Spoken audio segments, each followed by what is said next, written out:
कि सुन न सके, परंतु तुम्हारे अधर्म के कामों ने तुमको तुम्हारे परमेश्वर से अलग कर दिया है और तुम्हारे पापों के कारण उन कामों तुमसे ऐसा छिपा है कि वह नहीं सुनता, क्योंकि तुम्हारे हाथ हत्या से, तुम्हारी अंगुलियां अधर्म के कामों से क्या हो गई हैं?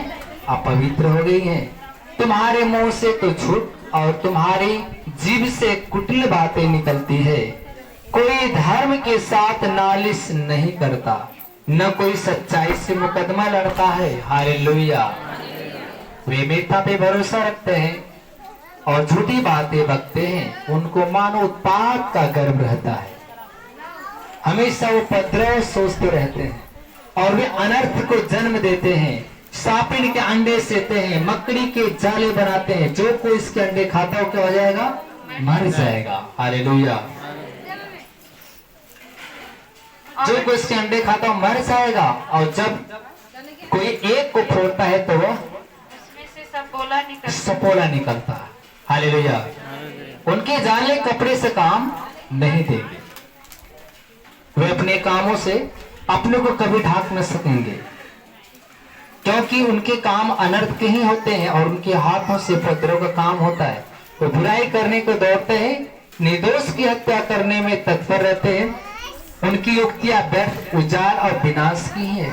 उनके मार्ग है विनाश की, शांति का मार्ग वो जानते नहीं, और न उनके व्यवस्था में न्याय है। उनके पट टेढ़े और जो कोई इस पर चलेगा वो कभी शांति नहीं पाएगा। Hallelujah, hallelujah. धन्यवाद प्रभु यीशु, धन्यवाद प्रभुता परमेश्वर। सुनो, यहोवा का हाथ इतना छोटा नहीं है कि तुम्हारा उद्धार ना कर सके, न वो बहरा है कि तुम्हारी आवाज को नहीं सुनता है, परंतु तुम्हारे अधर्म के काम की वजह से मैं तुमसे मुख को मोल लिया था, क्योंकि तुम्हारे हाथ से कुटिल काम होते हैं। तुम मिथ्या पे भरोसा रखते हो, नाना प्रकार की बातों पे भरोसा रखते हो। तुम्हारा जो शरीर है अधर्म के काम से भरी हुई है। हालेलुया। मेरे भाई बहनों, बहुत सारे ऐसे लोग हैं जो आके कहते हैं, पास्टर साहब हमें 5 साल हो गया, अभी यीशु मसीह मुझे बेटा नहीं दे रहा, क्या मेरे प्रभु को चिंता नहीं है? हालेलुया। क्या मेरा प्रभु शुद्धि नहीं लेता है? ऐसी नहीं। मार्था और मरियम जब थी, मार्था प्रभु के चरणों में बैठ के क्या करती थी? वचन सुनती थी, प्रभु की अकेले में सेवा करती थी। मरियम ने कहा, हे प्रभु, मैंने अपनी बहन को तेरे पास अकेले छोड़ दिया है कि तेरी सेवा करे, लेकिन क्या तू मेरी बहन की चिंता नहीं करता है? तो प्रभु ने कहा, हे मरियम, तुम अपनी मार्था के बारे में क्यों चिंता करती? मैंने उसके बारे में पहले से सोच के रखा है। Hallelujah, hallelujah. आपका काम प्रार्थना करना, चंगाई देना किस काम है? प्रभु का, प्रभु का। अभी मत सोचिए 5 साल हो गया, 6वां साल लग रहा है, यीशु मसीह कब मुझे छुएगा, कब मुझे छुएगा। नहीं, आपको 10 साल क्यों न हो जाए, लेकिन फिर भी अगर जैसे जैसे आप यीशु मसीह में आगे बढ़ते जाओगे, वैसे वैसे आपका ज्ञान और आपको आशीष बढ़ती जाएगी। हालेलुया। चंगाई तो प्रभु अवश्य एक दिन देगा, विश्वास तो आपको चंगाई मिलेगा। इसलिए प्रभु कहता है कि तुम्हारे अधर्म के काम की वजह से मैं मुख को मोल लिया। आज भी अगर यीशु मसीह के पास हो, अगर आप जुबान से गाली दे रहे हो, तो समझ जाओ कि यीशु मसीह आपकी नहीं सुनेगा। हालेलुया। आज भी यीशु मसीह के पास आप है, 5 साल आपको बेचने वाले हैं, आपकी जुबान से अगर गाली निकल गया तो आप यीशु मसीह के वचन पे चलने वाले कहां पे हैं? हालेलुया। आज भी अगर कोई गाली दे रहा है, अगर आप गाली के बदले उसको आप गाली दे रहे हैं, तो आप यीशु मसीह के वचन का पालन कहां कर रहे हैं? यही कह रहा है कि मैं तुम्हारे अधर्म के काम के वजह से मुख को क्या किया था? मोल लिया, क्योंकि तुम्हारे हाथ से कुटिल काम होते हैं, तुम्हारे अंगुलियां अधर्म के काम से भर गई है। तुम सापिन के अंडे सेते हो, प्रभु ने कहा तुम सापिन के अंडे सेते हो, जो उसमें फुटता है जो सपोला निकलता है। हालेलुया। जो उसके पद पे चलेगा वो शांति कभी, क्योंकि हम अनर्थ काम करके क्या कर रहे हैं? अपने आप को नीचे गिरा रहे। Hallelujah, hallelujah. इससे प्रभु कहता है कि तुम सांपिन के अंडे से थे, मकड़ी की जाले बनाते हो, तुम्हारे शरीर से अधर्म के काम होते हैं। यही कारण है कि मैं तुमसे मुख को मोल लिया था। हालेलुया। नहीं तो परमेश्वर आपकी सुनता है। जब परमेश्वर के वचन पे चलोगे तो परमेश्वर आपको सुनता है, क्योंकि प्रभु ने कहा कि मैं पापियों से प्यार करता हूं, पाप से नफरत करता हूं। तो अवश्य कि अगर हम पापी हैं तो परमेश्वर हमसे प्यार करेगा, लेकिन हम पाप से नफरत करें। हालेलुया। धन्यवाद प्रभु यीशु, धन्यवाद परमपिता परमेश्वर। जैसे मेरे भाई बहनों, लोग बुराई करने को दौड़ते रहते कि हम किसकी बुराई करें, निर्दोष को हमेशा घात करने के लिए तत्पर रहते हैं, तैयार रहते हैं किसी को मारने के लिए। उनकी युक्ति हमेशा व्यर्थ होती है। बुरे मनुष्य की युक्ति योजना क्या होती है? हमेशा व्यर्थ की ही होती है, और उजाड़ विनाश के मार्ग होते हैं। वो शांति का मार्ग जानते नहीं हैं। उनके मार्ग में न कोई व्यवहार, न कोई न्याय है। जो कोई चलेगा उसके पथ पे कभी शांति नहीं पाएगा। हालेलुया। धन्यवाद प्रभु यीशु, धन्यवाद प्रभुता परमेश्वर। वो कभी शांति नहीं पाएगा। हालेलुया। धन्यवाद प्रभु यीशु, धन्यवाद प्रभुता परमेश्वर। Hallelujah, hallelujah. धन्यवाद प्रभु यीशु, धन्यवाद प्रभुता परमेश्वर। आइए हम वचन को लेते 61 का 8। क्योंकि मैं यहोवा न्याय से प्रीति रखता हूँ, क्योंकि मैं यहोवा न्याय से प्रीति रखता हूँ। मैं अन्याय और डकैती से घृणा करता मैं हूँ, अन्याय और डकैती से घृणा रखता हूँ। इसीलिए मैं उनको उनका प्रतिफल सच्चाई से दूंगा, मैं उनका प्रतिफल पूरा सच्चाई से देने वाला हूँ, और उनके साथ सदा की वाचा बांधूंगा। उनके साथ सदा की मैं वाचा बांधूंगा। उनका वंश जाति जाति में, उनके वंश जो जाति जाति में, और उनकी संतान देश देश के लोगों के बीच, उनकी संतान देश देश के लोगों के बीच में प्रसिद्ध होगी, प्रसिद्ध किया जाएगा। हालेलुया। प्रभु ने कहा कि जो न्याय से प्रीति रखता है, अन्याय और डकैती से घृणा करता है, इसलिए मैं उनका प्रतिफल सच्चाई से दूंगा, और उनके साथ सदा की वाचा बांधूंगा। उनका वंश जाति जाति और उसकी संतान देश देश के लोगों के बीच में क्या हो जाएगी? प्रसिद्ध होगी। जितने उनको देखेंगे पहचान लेंगे कि यह वह वंश है जिसको यहोवा ने आशीष दी है। Hallelujah, hallelujah. आगे, मैं यहोवा के कारण अति आनंदित होऊंगा, मैं यहोवा के कारण अति आनंदित होऊंगा।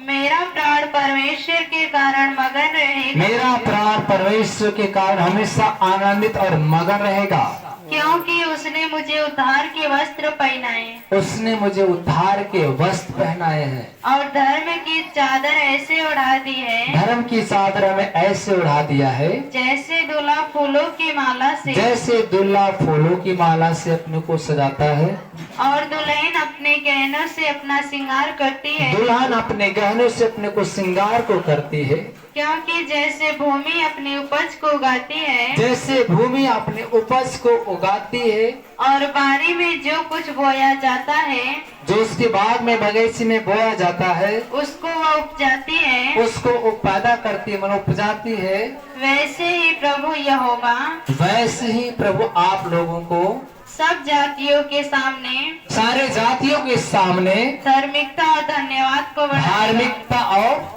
धन्यवाद को बढ़ाएगा। हालेलुया। प्रभु आपको बढ़ाने वाला है, आपकी धार्मिकता को बढ़ाएगा, आपका हर एक काम को आगे बढ़ाएगा। हालेलुया। जो न्याय करते हैं, धर्म के काम करते हैं, परमेश्वर उनके वंश को क्या करेगा? प्रसिद्ध करवाएगा, और उनकी हर एक वंश जाति जाति के ऊपर प्रबल होगी। हालेलुया।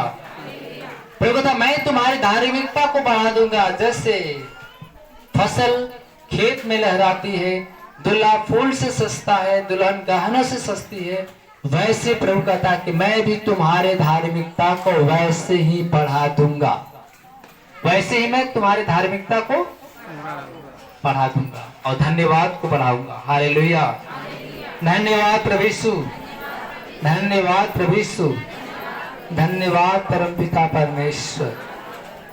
हालेलुया, धन्यवाद प्रभु यीशु, धन्यवाद प्रभु यीशु, धन्यवाद परमपिता परमेश्वर। हालेलुया। आइए हम ऐसा आवश्यकता अध्याय 54 का देखते हैं, कैसे परमेश्वर आगे बढ़ाने वाला हर एक किसी को। कैसा आवश्यकता अध्याय 54 वचन 1 2। इस्राएल के प्रति परमेश्वर का प्रेम। हे बाज तू जो पुत्रहीन है, हे बाज जो तू पुत्रहीन है, जय जयकार कर, जय जयकार कर, तू जिसे प्रसव पीड़ा नहीं हुई, जिसे तुझे प्रसव पीड़ा नहीं हुआ। गला खोल कर जय जयकार, गला खोल के जय जयकार कर और पुकार, पुकार, क्योंकि त्यागी हुई के लड़के, त्यागी हुई के लड़के सुहागिनी के लड़कों से अधिक सुहागिनी के होंगे। लड़कों से अधिक होंगे। यहोवा का यही वचन है। यहोवा का ही वचन है। अपने तंबू का स्थान चौड़ा अपने कर तंबू का स्थान चौड़ा कर और तेरे डेरे के पट लंबे किए जाएं। तेरे डेरे के जो पट है लंबे किए जाए। हाथ मत रोक, हाथ मत रोक, रस्सियों को लंबी और खूंटों को दृढ़ कर, रस्सियों को लंबे और खूंटों को दृढ़ कर, क्योंकि तू दाहिने बाएं फैलेगी क्योंकि तू दाहिने बाएं फैलेगी और तेरा वंश जाति जाति का अधिकारी होगा। तेरा वंश जाति जाति पे क्या होगा? बहुत बड़ा अधिकारी पद पे होगा। हालेलुया। अभी प्रभु ने कहा कि मैं तुम्हारे धन्यवाद को और धार्मिकता को क्या कर दूंगा?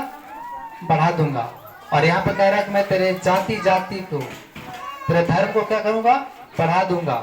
Hallelujah, hallelujah, hallelujah, hallelujah. और उजड़े हुए नगरों को फिर से बसाएगा। उजड़े हुए जो नगर आपके, उसको फिर दोबारा नए सिरे से बसाएगा। मत डर, क्योंकि तेरी आशा फिर नहीं टूटेगी। मत डर, क्योंकि तेरी आशा कभी टूटने वाली नहीं है। मत घबरा, मत घबरा, क्योंकि तू फिर लज्जित न होगी क्योंकि तू कभी अब लज्जित नहीं होगी। और तुझ पर स्याही न छाएगी, तुझ पर स्याही नहीं छाएगी, क्योंकि तू अपनी जवानी की लज्जा भूल तू जाएगी अपनी जवानी की लज्जा को भूल जाएगी और अपने विधवापन की नाम धराई को फिर स्मरण और न अपने करेगी, विधवापन के नाम धराई को फिर स्मरण नहीं करेगी। क्योंकि तेरा कर्ता तेरा पति है, तेरा पति है, उसका नाम सेनाओं का यहोवा है। सेनाओं का यहोवा। तेरा कर्ता तेरा पति है, सेनाओं का यहोवा। दो पति, एक संसारिक पति, एक आत्मिक पति है। एक यीशु मसीह आपका पति बन रहा है और एक आपका संसारिक पति है। प्रभु ने कहा कि जैसे सेनाओं का यहोवा वो तुम्हारा पति है, जैसे एक पति अपने पत्नी की सारी इच्छाओं को पूरा करता है, वैसे हमारा यीशु मसीह हमारी सारे मनोकामनाओं को पूरा करता है। तो पहला पति हमारा संसारिक है, जिसके हम रिश्ते में बंधे हैं, वो हमारा पति है, हम उसकी पत्नी है, वो हमारे ऊपर अधिकार रखा है। वैसे हमारा यीशु मसीह है जो हमारे ऊपर आप अधिकार रखा आपके ऊपर। हालेलुया। वो हमारा आत्मिक पति है। Hallelujah, hallelujah.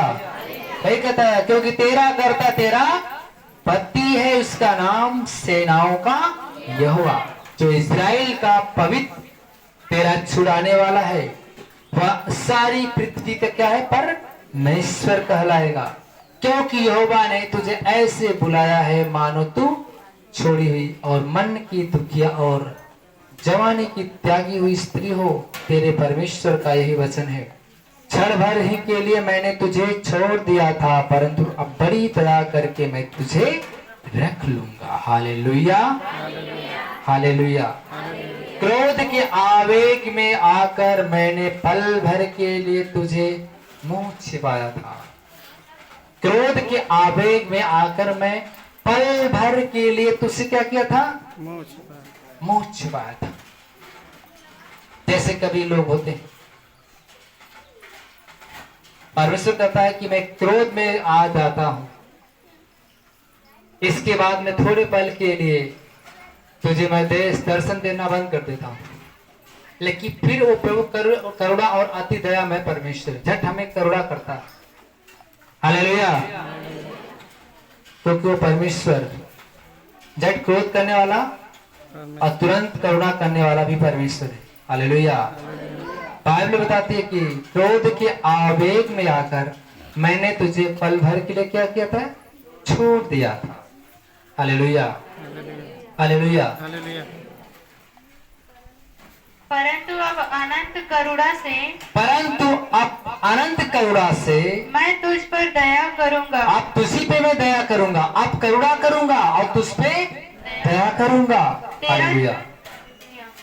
तेरा छुड़ाने वाला यहोवा का यही वचन है। जब हम प्रभु के वचन को नहीं मानते हैं, अपने गुरुओं की आज्ञा को नहीं मानते हैं, तो परमेश्वर क्या करता है, छोड़ देता है। उसी हालत में क्या करता है, आपको छोड़ देता है। परंतु प्रभु कहता है अनंत करुणा के द्वारा मैं दोबारा फिर से तुझे रख लूंगा। Hallelujah, hallelujah. पल भर के लिए मैं तुझसे मुख को छिपाया था, परंतु अब अनंत करुणा से मैं तुझको दया करके करूंगा। तेरे छुड़ाने वाला यहोवा का ही वचन है। यह मेरी दृष्टि में नूह के समय जल प्रलय के समान है, क्योंकि जैसे मैंने शपथ खाई थी कि नूह के समय में जल प्रलय से पृथ्वी फिर कभी न डूबेगी, वैसे ही मैं भी शपथ खाई थी, फिर कभी तुझ पर क्रोध न करूंगा और तुझ पर धमकी न दूंगा।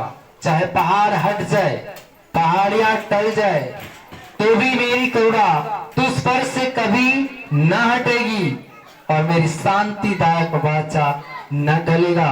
यहोवा जो तुझ पर दया करता है उसका यही वचन। Hallelujah, hallelujah, hallelujah. अटल करुणा करने वाला परमेश्वर, दया करने वाला परमेश्वर, तो मंगलकारी शुभकारी है। थोड़े पल के लिए हमारा परमेश्वर हमें छोड़ देता है अकेला। जब हम अकेले हो जाते हैं तो क्या करते हैं, सोचते हैं कि अब हमारे साथ कोई नहीं है। लेकिन प्रभु ने कहा ऐसा हो सकता है 41 में कहता है डर मत मैं तेरे साथ, डर मत मैं हमेशा तुम्हारे साथ रहता हूं, लेकिन थोड़े पल के लिए मैं तुझे अकेला छोड़ देता हूं। Hallelujah, hallelujah. धन्यवाद प्रभु यीशु, धन्यवाद प्रभुता परमेश्वर। प्रभु का आकाश चाहे पहाड़ टल जाए, पहाड़ियां टल जाए, हालेलुया, चाहे पहाड़ हट जाए, पहाड़ियां टल जाए, तो भी मेरी करुणा तुझ पर से कभी नहीं हटेगी और मेरा शांतिदायक वचन न कभी टलेगा, क्योंकि वह तुझे पर दया करता है, उसका यही वचन है। Hallelujah, hallelujah, hallelujah. उसकी करुणा। मेरे भाई बहनों, अपनी गवाही में बहुत दिन के बाद देने जा रहा हूं आज। मेरी गवाही बहुत लंबी है और इतनी गवाही लंबी है कि मैं जल्दी लिख भी नहीं पाता। बहुत सारे लोग हमसे मांगे कि भैया अपनी जीवनी बता दीजिए, हम आपका गाना निकालने वाले, तो हम दे ही नहीं पाए। लिखने में कितने समय लगेगा, कैसे कैसे, वह शॉर्ट कार्ड में बताता हूँ। हालेलुया। बाइबल बताती है कि चाहे पहाड़ हट जाए, पहाड़ियां टल जाए, तो भी मेरी शांतिदायक तुम्हारे पर से कभी टलने वाला नहीं। जब हम माँ के घर में रहते हैं तभी से परमेश्वर हमारे पर ध्यान लगाता है। जब हम माँ के घर में पलते हैं तभी से परमेश्वर ने बाइबल लिखा, मैं चित्त लगा के